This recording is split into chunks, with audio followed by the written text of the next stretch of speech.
Hey guys, 21 Lexus RX350 here, doing an oil change reset today. Um, these things are very much like most Toyota late model vehicles, Siennas and Camrys and all the other most of the Lexus products. What we're gonna do is use this. I got the hood open, so I had to get out of that. We're gonna use these buttons.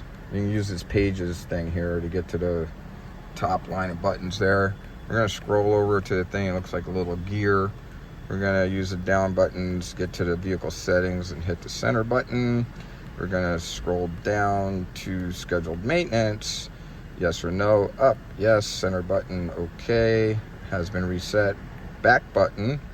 Now we're going to go down to oil maintenance. Oh, center button. Up, okay. Hit the center button. Has been reset. You're good to go.